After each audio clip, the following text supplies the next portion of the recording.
하나님 말씀은 고린도전서 6장 1절부터 8절까지입니다. 고린도전서 6장 1절부터 8절까지입니다.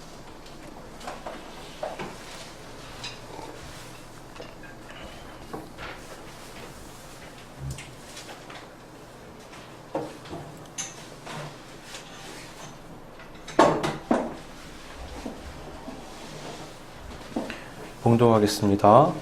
너희 중에 누가 다른 이와 더불어 다툼이 있는데 구태여 불의한 자들 앞에서 고발하고 성도 앞에서 하지 아니하느냐?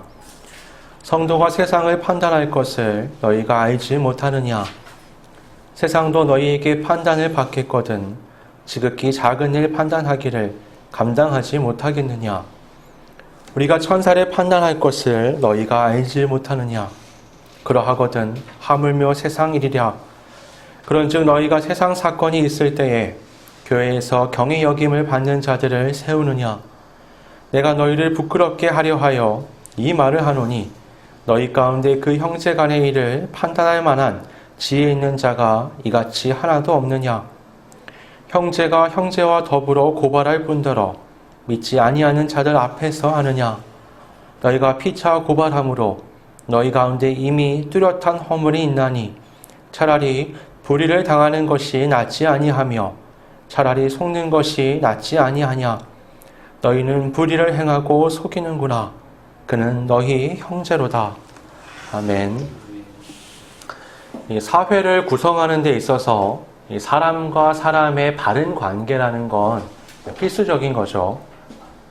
법은 그 사회가 유지되기 위한 최소한의 자유와 권리, 책임과 의무에 대한 규칙입니다. 그러니까 최소한 이것들은 정해진 대로 해야 사회가 건강하게 유지될 수 있다는 겁니다. 이것이 지켜지지 않을 때에는 이제 책임을 묻게 되는 거죠. 누릴 수 있는 자유와 권리, 그리고 사회 일원으로서 지켜야 할 책임과 의무가 조화를 이룰 때에만 사회는 건강하게 유지될 수가 있습니다. 그래서 여러분 사회 일원으로서 어떤 문제가 생겼을 때 사실 소송을 하는 건 자연스러운 겁니다. 이것은 작게는 나의 권리를 세우는 것이고 넓게는 사회를 건강하게 유지하기 위한 방법인 거죠. 그런데 오늘 성경 본문을 보면 바울이 이 소송에 대한 것에 대해서 아주 부정적인 의견을 내놓습니다. 그 이유는 그 소송을 한 사람이나 소송을 당한 사람이나 다 그리스도인이기 때문입니다. 우리가 지난 시간에 나눈 것처럼 교회는 세상과 구분이 되죠. 분명한 경계가 있습니다. 세상에서는 자연스러운 것들이고 상식적인 것들인데 교회 안에서는 금기시되고 또 부정적인 것으로 바뀌어버리는 것들이 있단 말이죠. 교회는 에클레시아, 그 언어를 보면은 이제 불러서 모은 공동체입니다. 하나님께서는 죄 가운데 있는 우리 한 사람 한 사람을 부르셔서 교회 공동체로 모아주셨습니다.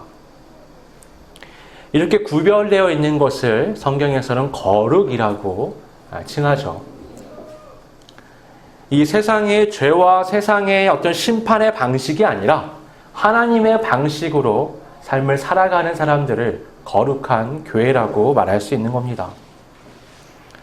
따라서 교회는 세상의 어떤 상식, 어떤 문화 이런 것보다 더 수준 높은 인간성을 회복해야만 하는 공동체인 거죠. 우리가 착각하는 것 중에 하나가 뭐냐면 이 세상의 법을 잘 지키면 내가 인간답게 살아간다라고 생각하는 겁니다.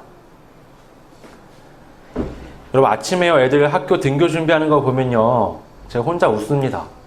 보통은 전날 제 아내가 입을 옷을 다 꺼내놔요. 내일은 이거 입어라. 근데 가끔 이제 깜빡할 때가 있단 말이죠.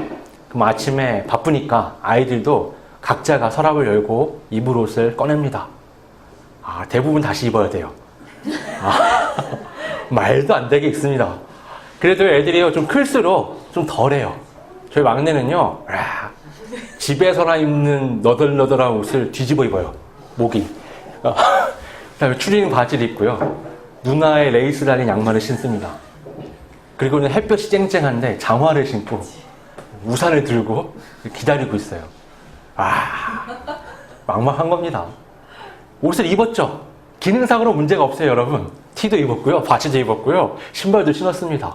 하지만 꼴이 말이 아닌 거죠. 법만 지키면 돼. 법만 지키면 나는 사람답게 사는 거야. 그건 똑같은 겁니다.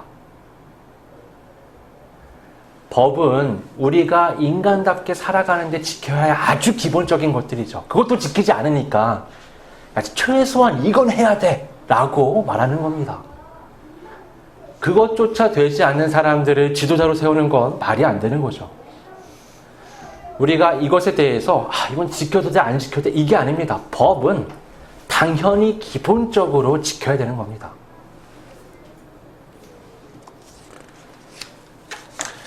우리가 아이의 옷차림을 보면서 우습다고 생각하는 건 우리 안에 사람답게 옷을 입으려면 어떻게 입어야 돼 라는 게 머릿속에 있기 때문이죠. 법만 겨우 지켜서 사람답게 산다라고 생각하는 것을 우리가 맞지 않다라고 생각하는 건 법을 넘어서는 인간다움이라는 게 우리 안에 이미지처럼 남아있기 때문입니다. 그럼 세상엔요, 법 말고도 다양한 것으로 사람다움의 가치를 매깁니다. 윤리도 있고요, 도덕도 있고요, 지식도 있고, 문화도 있고, 여러 가지가 있습니다. 모두 그럴듯하죠. 그리고 사실상 그것들은 사람다움의 가치를 다 가지고 있습니다. 그런데도 여러분, 그럼에도 불구하고 하나님은 그 세상에서 우리를 구별하여서 하나님의 말씀 가운데 더 나은 인간다움을 회복하게 하셨습니다. 그건 이 세상의 것들로는 온전한 하나님이 만드신 인간다움을 회복할 수 없다는 걸 의미합니다.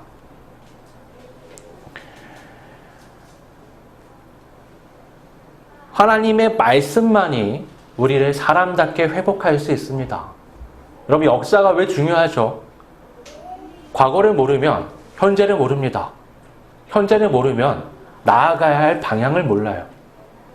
성경은요, 우리가 어디서 왔고 어떤 식으로 창조되었으며 본래 어떠한 모습이었는데 어떠한 과정이었고 타락하였고 하나님께서 우리를 사랑하셔서 그 아들 예수 그리스도를 보내 십자가에 어떻게 죽으심과 부활하심으로 우리 죄의 문제를 해결했는지 가르쳐 주십니다. 그래서 우리는 내가 본래 어떤 사람이구나. 근데 내가 지금 이런 것은 그것을 어떻게 잃어버렸기 때문이구나. 그래서 나는 어떻게 이 인간성을 회복해 나아가야겠구나. 하나님의 말씀을 통해서 확인할 수 있는 겁니다.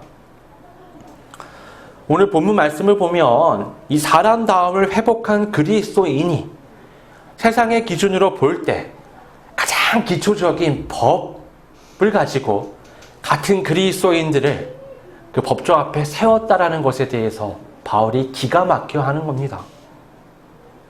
바울은요, 이 세상법을 주관하는 자들에 대해서 불의한 자들이라고 말합니다. 판사가 불의하다니 이게 대체 뭔 소리야? 이 세상에 나름의 정의의 기준이 있죠. 하지만 하나님 앞에 예수 그리스도를 통해서 의롭다 칭함을 받지 못했기 때문에 아무리 나름대로 도덕적이고 윤리적인 삶을 산다고 하더라도 그는 여전히 불의한 겁니다.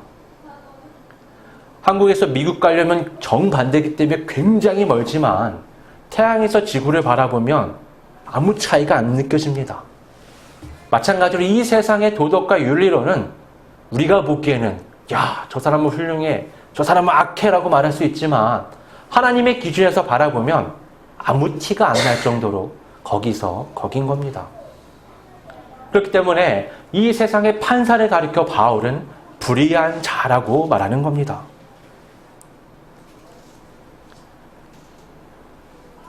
그들은요, 오로지 이 세상의 논리를 따져서 옳고 그름을 구분합니다. 여러분, 그래서요, 완벽하지 못해요. 하나님의 법은요, 항상 일관성이 있습니다. 변함이 없어요. 근데 우리의 법은 어떻죠? 여러분, 엄청나게 바뀝니다. 카멜레온처럼. 우리나라에서는 경범죄가요, 저 미국이나 중국에 가면 사형에 해당하는 죄들이 있어요. 우리나라 어때요? 대통령 막 인터넷에 욕하고 뭐 데모하고 뭘 해도 별 문제 없죠? 자유롭잖아요. 어떤 외국인이 북한에 갔다가요, 그 김정은 씨 사진이 있는 그 신문을 자기 짐 싸는다고, 신문이니까 그냥 이렇게 꾸긴 거예요. 짐 가방에 넣는데 이게 나중에 발각이 돼서 옥살이를 했어요. 황당한 거죠. 같은 한민족이고 같은 땅덩어리에 있는데도 이렇게 달라질 수 있는 게 법입니다. 우리의 법은요, 시대에 따라, 공간에 따라, 문화에 따라 천차만별로 변합니다. 같은 땅에 있어도 북한과 남한이 다르잖아요. 조선시대 법과 지금의 법이 얼마나 달라요. 법은요, 여러분, 계속 바뀝니다. 그런 걸 어떻게 우리가 믿고 그것이 인간다움을 회복하는 기준이다라고 말할 수 있을까요? 그렇지 않습니다. 여러분, 우리의 법이 얼마나 불안정한 건지 아십니까? 만약에 형제 간에 돈 때문에 다퉜다고 생각해 보세요. 법은요, 시시비비를 가릴 수 있어요. 지금의 기준에 따라서. 근데 그 형제 관계는 어떻게 할 거예요? 그 형제가 화목할 수 있게끔 해줍니까?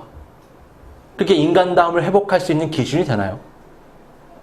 성경은 어떻죠? 하나님의 법은 어떤가요? 구약에 보면요, 제사를 드리러 와요. 근데 머릿속에 딱 스친 생각이 있는 거예요. 내가 지금 우리 형하고 싸웠지. 그럼 어떻게 해야 되냐면요, 제사를 못 드려요. 그걸 다 놓고, 여러분 제사 알잖아요. 먼 곳까지 짐승을 끌고 가서 피 튀기면서 그 각을 다 띄고 피를 뽑고 뭐 작업을 해가지고 드리기 직전이란 말이에요. 드리고 가서 화해해도 되잖아요. 아니에요. 하나님 거부하시는 겁니다. 안 돼. 너 가서 화해하고 와.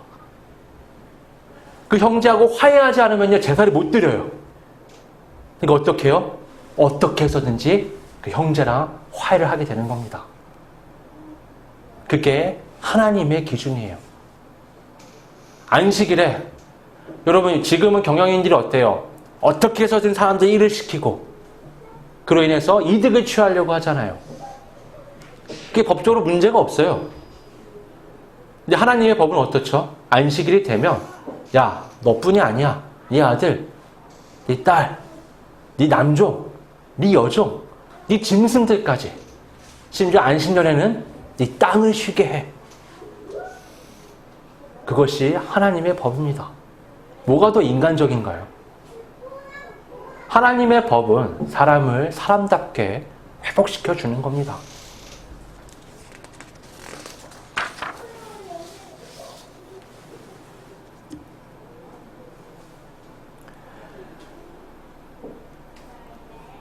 오늘날에는 여러분, 빈부격차가 심해지고 있지만 법적으로 그걸 막을 수 있는 능력이 없어요.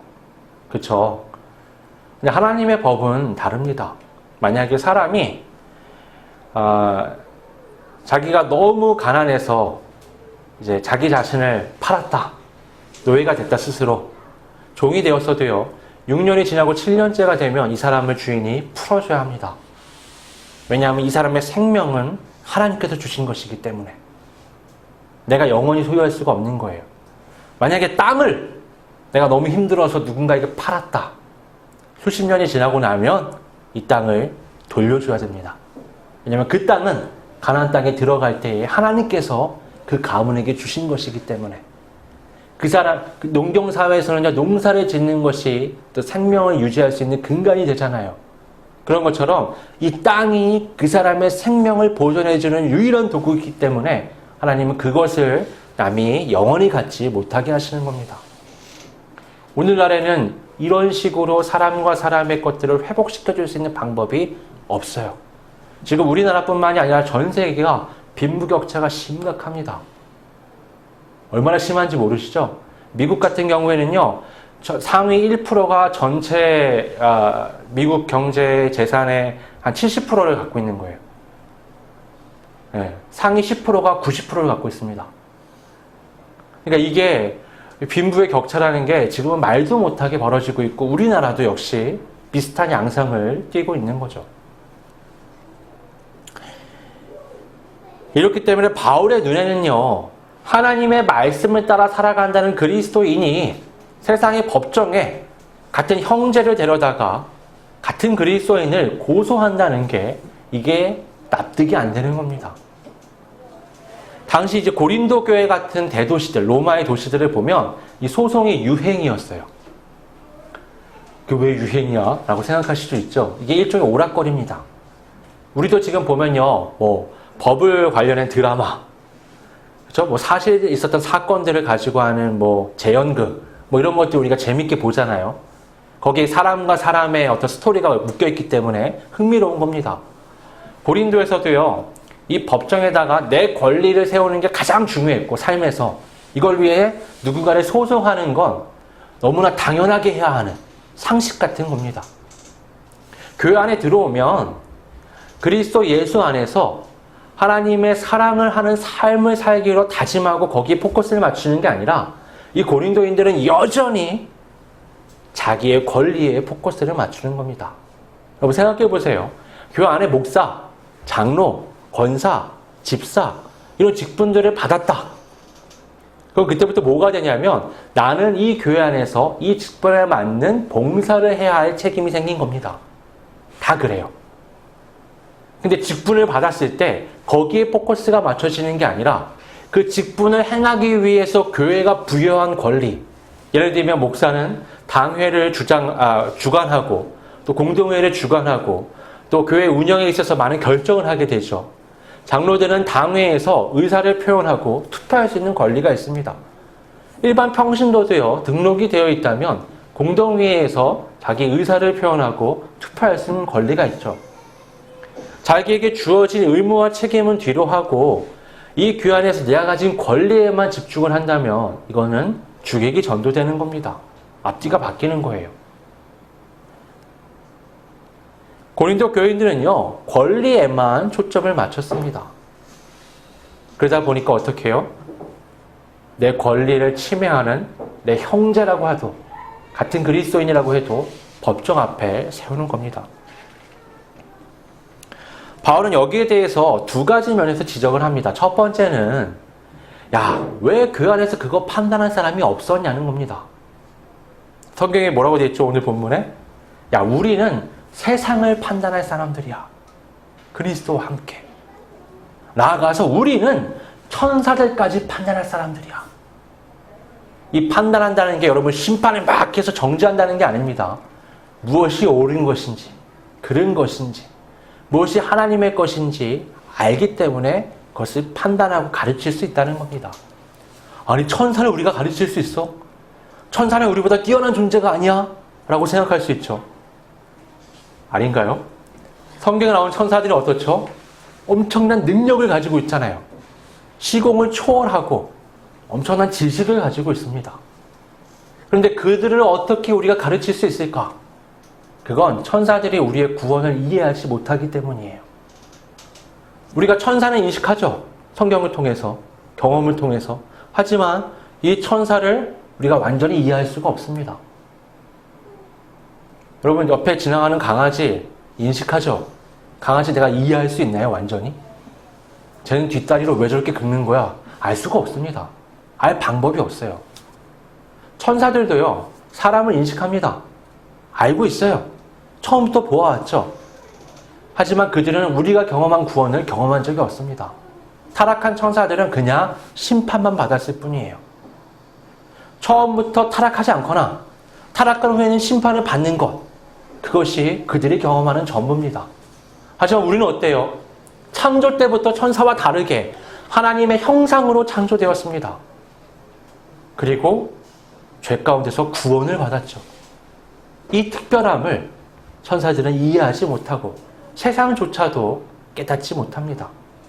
그래서 그날이 오면 우리는 그리스도와 함께 이 세상을 판단하는 자로 설 수 있는 겁니다. 바울이 얘기하는 거예요. 하물며 이 세상의 그 작은 일 가지고 교회가 판단해야 할 그 엄청나게 많은 것들이 있는데 겨우 그 하찮은 그 작은 것들, 그 문제를 해결 못해서 세상으로 나가냐 이거예요.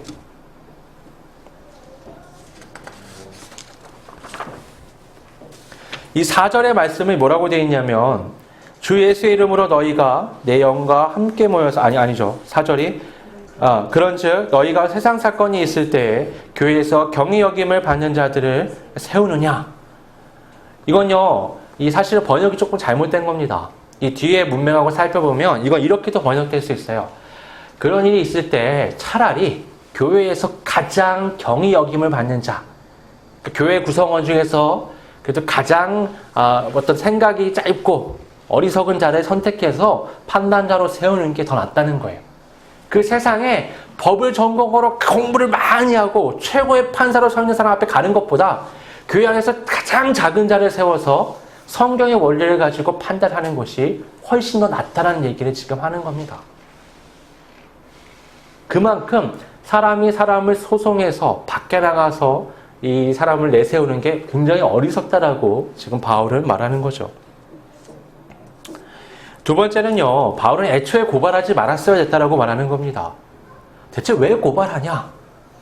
그 고발한 것 때문에 너는 네 감정이 상하고 네 권리가 침해받아서 고발한 거지만 네가 형제를 법정에 세워서 고발한 그것이 교회 전체에 흠이 되어버렸다라고 얘기하는 겁니다. 여러분, 오늘날도요, 교회 안에 있는 문제들이 법정까지 가는 경우들이 가끔 있습니다. 때로는 교단 안에서 일어나는 일도 가죠. 그럼 여러분, 문제가 심각하니까 갔을 거 아니에요. 합의점을 찾지 못했으니까 간 거란 말이죠. 그러면 세상이 그 문제에 관심을 갖나요? 세상은요, 희한하게 교회의 문제 딱 터지면요, 와, 이리떼같이 와가지고 물어뜯습니다. 그런데 이런 문제에 있어서요, 시시비비를 따져가지고 누구 의견이 맞고 누구 의견이 틀렸다, 상황이 이렇다, 뭐 이런 얘기를 하는 게 아니라 그냥 그 자체가 구경거리가 되어버리는 겁니다.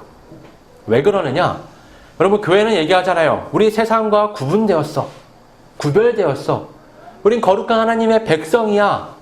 우리 삶의 방식이 달라라고 얘기하는데 법정에 같은 그리스도인을 내세우는 순간 이건 뭐가 되느냐?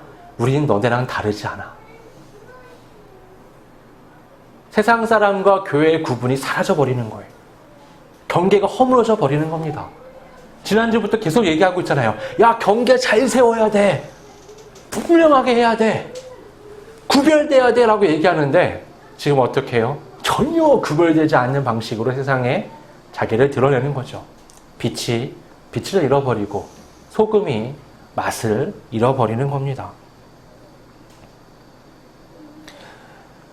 이스라엘 백성들이 어떻게 빛과 소금의 정체성을 잃어버렸죠. 하나님이 이스라엘 민족을 선택하셔서 야, 너네 나를 세상에 나타내라. 그리고 율법을 주시면서 야, 너네들 이 방식으로 살아가면서 세상에 부패함을 막아라 라고 하셨는데 정반대로 합니다. 어떻게 하느냐? 구원은 자기네 혈통 안에 가둬버려요. 민족 안에.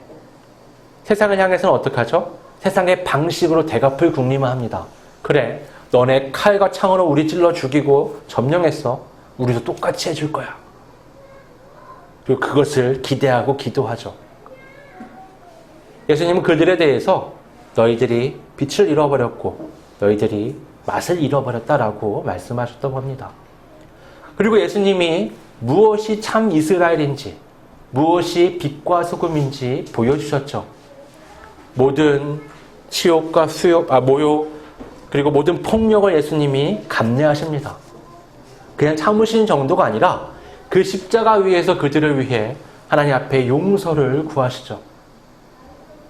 그렇게 예수님은 빛이 무엇인지 소금이 무엇인지 보여주셨고 우리는 그것을 믿으며 그 본을 따라서 그 뒤를 쫓아가는 그리스도인의 삶을 지금 살고 있는 겁니다. 그런 우리가 형제의 잘못을 참지 못해 법정에 그를 세웠다는 게 바울로서는 도저히 용납할 수가 없는 일이 된 겁니다. 여러분, 교회와 세상의 가장 큰 차이가 뭐냐? 누구의 영광을 추구하느냐입니다. 세상은 나의 영광을 추구해요.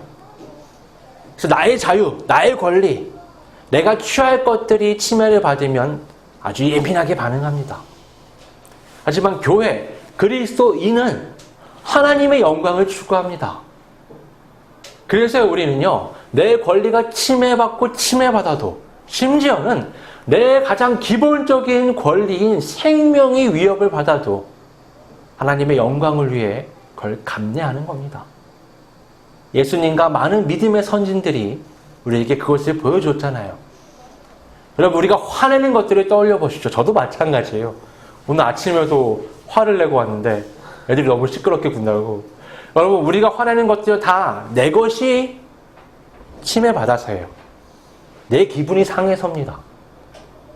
하나님의 기준으로 조금 더 생각할 수 있다면, 조금 더 연단될 수 있다면 우리가 얼마나 더 나은 삶을 하나님 앞에서 살아갈 수 있을까요? 여러분, 아담을 따르는 이 세계는요, 이 세상은 항상 자기중심적입니다. 하나님이 아니에요.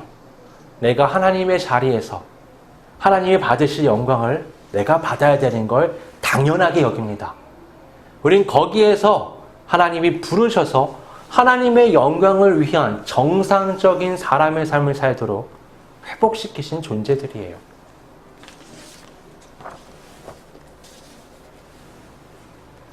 여러분, 오늘날 나는 어떻습니까? 나는 누구의 영광을 위해 살아가고 있습니까? 내가 경험하는 그 수많은 관계의 문제들은요, 그 판단은, 그 결정의 기준이 하나님의 말씀입니까? 아니면 내가 생각하는 세상의 상식, 아니면 내 권리, 이런 것들입니까? 여러분, 이건요, 꼭 법정에 사람을 세우지 않아도 적용될 수 있는 겁니다. 교회는요, 또 그리스도인이 살아가는 삶은 수많은 사람들과 관계하며 살아가게 되어 있습니다. 그러면요, 여러분, 교회는 하나님이 불러 모으신 사람들의 공동체이지만 자연스럽게 수많은 문제들이 발생해요. 우린 사람이잖아요. 불완전하잖아요. 그러니까 문제는 끊임없이 생겨납니다. 그럴 때 이런 자세는 굉장히 좋지 않습니다. 내가 참아줘야지. 내가 이해해줘야지.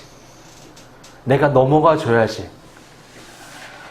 하나님이, 예수님은요, 한 번도 그런 식으로 우리에게 본인을 희생하지 않으셨습니다. 예수님이 제자들 발을 닦으시면서, 아유, 봤냐?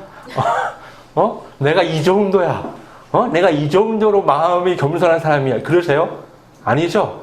발을 닦으시면서 다 닦으신 후에 내가 본을 보인 것처럼 너네도 서로 사랑해라. 그게 전부입니다. 본인이 높아지기 위해 낮아지는 게 아니에요. 근데 교회 안에 이상한 문화들이 생겨가지고요, 마치 사람들에게 칭찬받기 위해 낮아지고 헌신하는 경향이 있습니다. 아나니아와 삽비라가 그렇잖아요. 사람들에게 왜냐하면 여기서는 그게 칭찬받는 일이기 때문에. 그건 굉장히 하나님 앞에서는 어리석은 일입니다.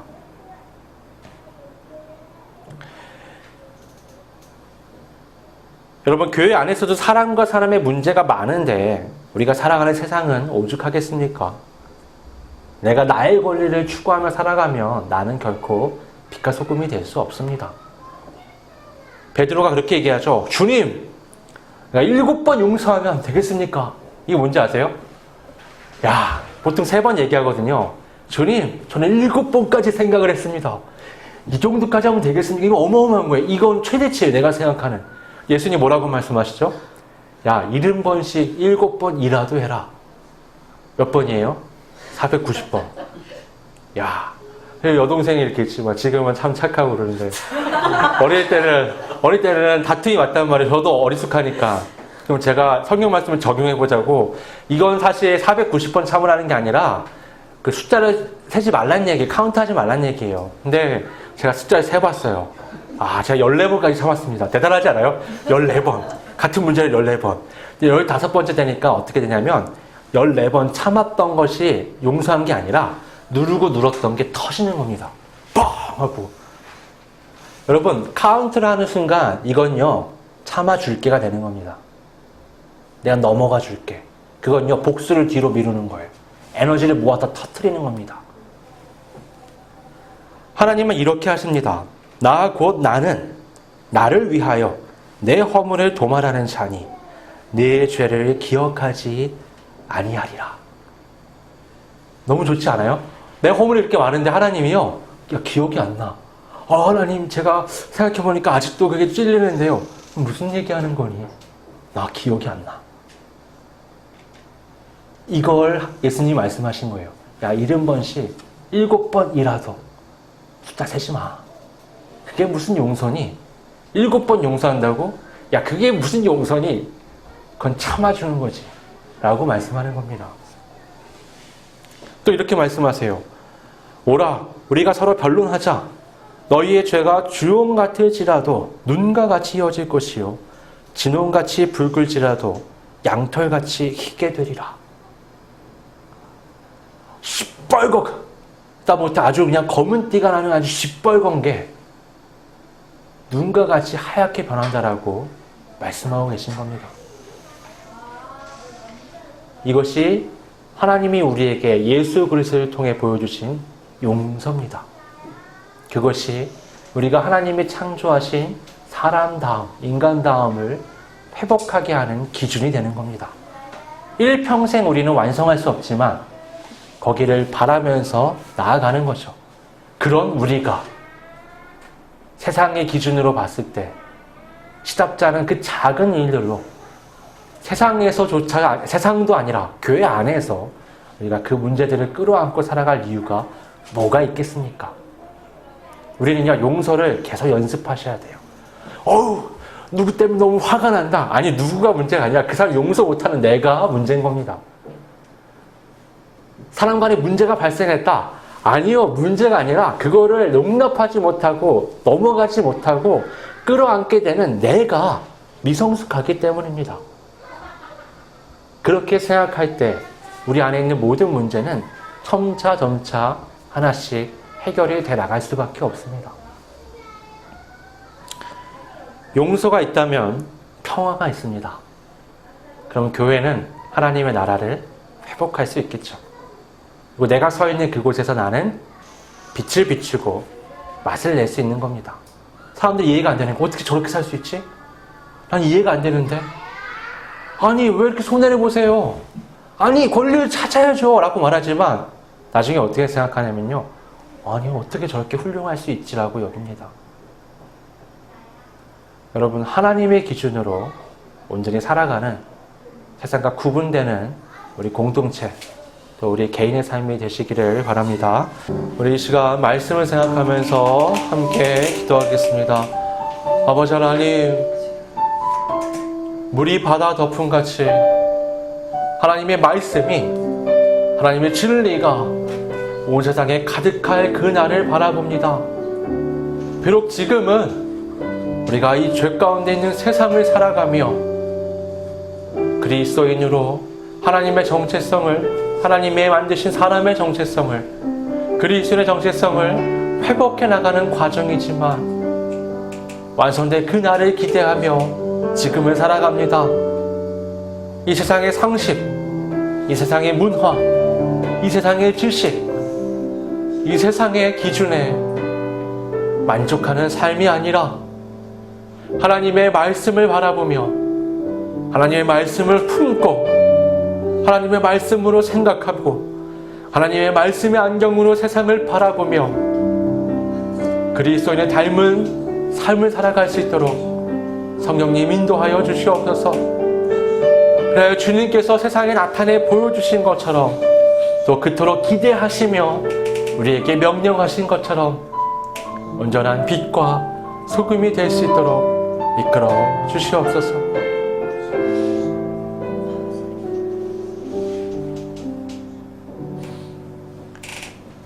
아버지 하나님, 우리 안에 있는 여전한 죄성이 우리가 살아가는 이 세상의 문화와 맞물리며 내가 그리스도인이라는 정체성을 희미하게 만들고 세상과 구분되는 경계가 희미해져서 어느덧 세상의 방식으로 살고 있는 나를 발견하게 됩니다. 오늘 고린도 교회에 발생한 이 문제를 바라보며 나 자신을 거울 삼아 비추어 봅니다. 아버지 하나님, 내 안에 세상과 아직도 구분되지 않는 수많은 영역들에 대해서 말씀으로 비추어 온전히 살펴보며 이제는 구별된 하나님의 백성으로서의 삶을 살아갈 수 있도록 성령께서 이끌어 주시옵소서. 그래, 우리가 서 있는 이 교회 공동체가 외적인 어떠한 모습이 중요한 것이 아니라 하나님이 기대하시는 진정한 그리스도인의 관계가 형성되는 공동체가 되게 하시고, 그리하여 이 교회를 통해 회복된 그리스도인 한 사람 한 사람이 되어 또 세상을 향해서 온전한 주의 사자로 나아갈 수 있도록, 빛과 소금이 될 수 있도록 성령님 이끌어 주시옵소서. 거룩하신 예수님의 이름으로 기도드립니다.